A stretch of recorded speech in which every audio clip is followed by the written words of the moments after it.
नमस्कार, मैं प्रवीण गौतम। दोस्तों, वीडियो में बात करेंगे कि दिल्ली ब्लास्ट को लेकर पीएम मोदी का क्या इमोशनल बयान सामने आया है और विपक्षी नेता क्यों आग बबूला है। संजय सिंह ने क्यों कहा कि आग लगे बस्ती में, मोदी अपनी मस्ती में। दिल्ली ब्लास्ट के बाद पीएम मोदी के भूटान दौरे को लेकर सवाल खड़े हो गए हैं कि क्या पीएम मोदी को ऐसे हालात में भूटान के राजा का जन्मदिन मनाने जाना चाहिए था।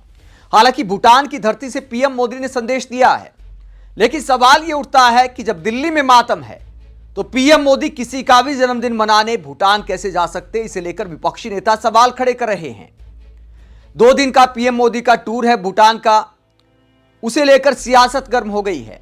वहीं भूटान जाने के बाद पीएम मोदी ने क्या कहा, पहले वो बयान आपको सुनाते हैं कि पीएम मोदी क्या बोलते हैं भूटान में, और उसके बाद दिल्ली में क्या रिएक्शन है पीएम मोदी के भूटान जाने को लेकर। विपक्षी नेताओं के बयान भी आपको सुनाएंगे।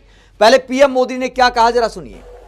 आज का दिन भूटान के लिए, भूटान के राज परिवार के लिए और विश्व शांति में विश्वास रखने वाले सभी लोगों के लिए बहुत अहम है। सदियों से भारत और भूटान का संबंध बहुत ही गहन, आत्मीय और सांस्कृतिक नाता रहा है, और इसलिए इस महत्वपूर्ण अवसर पर शामिल होना भारत का और मेरा कमिटमेंट था। लेकिन आज मैं यहां बहुत भारी मन से आया हूं। कल शाम दिल्ली में हुई भयावह घटना ने सभी के मन को व्यथित कर दिया है। मैं पीड़ित परिवारों का दुख समझता हूं। आज पूरा देश उनके साथ खड़ा है।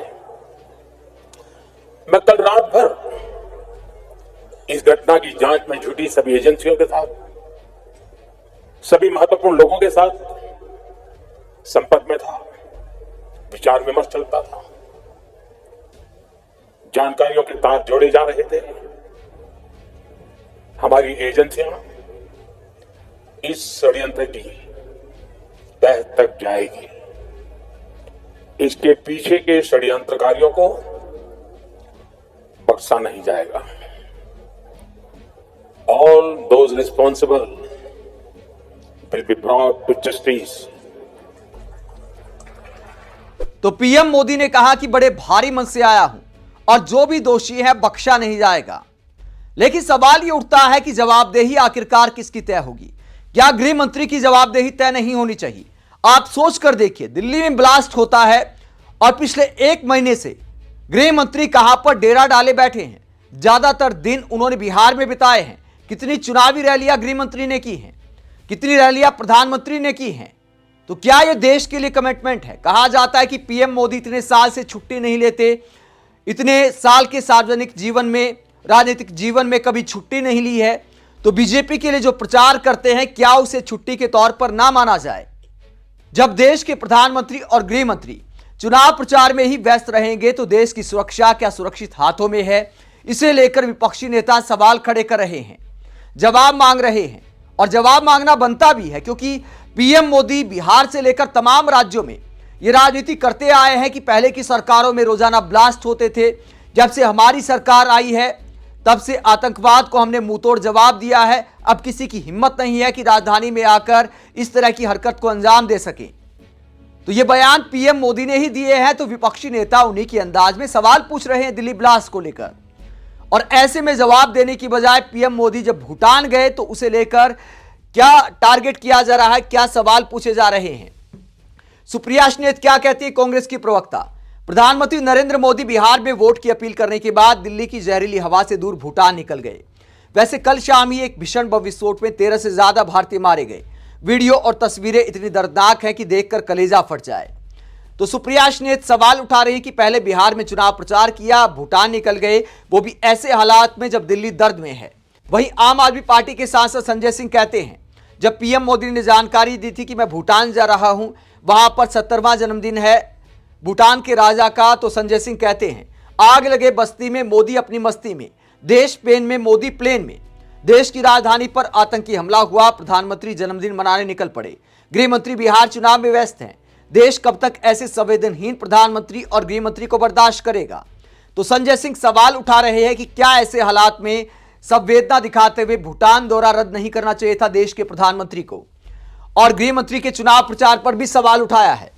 कांग्रेस प्रवक्ता और रिटायर्ड विंग कमांडर अनुमा आचार्य कहती हैं, ब्रेकिंग न्यूज, प्रधानमंत्री नरेंद्र मोदी भूटान रवाना हुए। कौन मरा कौन मरेगा, मुझसे क्या लेना देना, मैं तो भूटान जा रहा हूं। इनके लिए सब कुछ सामान्य है। रोजमर्रा की जिंदगी शुरू। भूटान यात्रा के नाम पर दिन भर दिखाए जाएंगे। बिहार के लिए सांप्रदायिक नैरेटिव सेट हो चुका है। तो तमाम विपक्षी नेता पीएम मोदी के भूटान जाने को लेकर आलोचना कर रहे हैं और यह आरोप लगा रहे हैं कि पीएम मोदी को विदेश टूर की पड़ी है। यहां दिल्ली जल रही है, दिल्ली में ब्लास्ट हो रहे हैं, देश की सुरक्षा को लेकर सवाल खड़े किए जा रहे हैं और जिनकी जिम्मेदारी है, जवाबदेही है, वो विदेशी दौरे पर निकल गए हैं। हालांकि पीएम मोदी का काफी इमोशनल बयान सामने आया है। उन्होंने कहा है कि कोई भी दोषी बख्शा नहीं जाएगा, लेकिन सवाल यह उठता है कि देश की राजधानी तक एनसीआर में इतनी विस्फोटक सामग्री पहुंच जाती है और जांच एजेंसियां क्या कर रही थी? जांच एजेंसियां क्या पहले सोई हुई थी? अजीत डोभाल के बारे में बड़ी बड़ी बातें की जाती हैं, उन्हें भारत का जेम्स बॉन्ड बताया जाता है। गृह मंत्री अमित शाह को चाणक्य बताया जाता है। तो क्या यह चाणक्य और जेम्स बॉन्ड वक्त रहते नहीं पकड़ पाए? तमाम विपक्षी नेता आरोप लगा रहे हैं कि चुनाव प्रचार में ज्यादा ध्यान रहता है, सरकारें बनाने और सरकारें गिराने में ज्यादा ध्यान रहता है, इसीलिए सुरक्षा के हालात पर ज्यादा नजर नहीं है गृह मंत्री की। देश के गृह मंत्रालय के कामकाज पर तब भी सवाल उठे थे जब पहलगाम में टेरर अटैक हुआ था। वो सवाल अब भी बाकी हैं कि ठीक है, हमने ऑपरेशन सिंदूर करके पाकिस्तान को मुंहतोड़ जवाब दिया, लेकिन जांच एजेंसियां तो वहां भी नाकाम थी। खतरे को हम भांप क्यों नहीं पाए? सिक्योरिटी के पुख्ता इंतजाम क्यों नहीं थे? ये तमाम सवाल तब भी विपक्षी नेताओं ने उठाए थे। जब संसद में बहस हुई इस पूरे मुद्दे पर, तब भी तमाम नेताओं ने सवाल उठाए कि पहलगाम में टेरर अटैक हुआ कैसे। इस पर किसी ने बात नहीं की। ठीक है, हमारी सेना ने जवाब दिया, वो बात अलग है, लेकिन जांच एजेंसियां क्या सतर्क नहीं रहती हैं? इसे लेकर तमाम सवाल विपक्षी नेता उठाते आए हैं। तो जवाबदेही तो बनती है। क्या इस बार जवाबदेही तय होगी?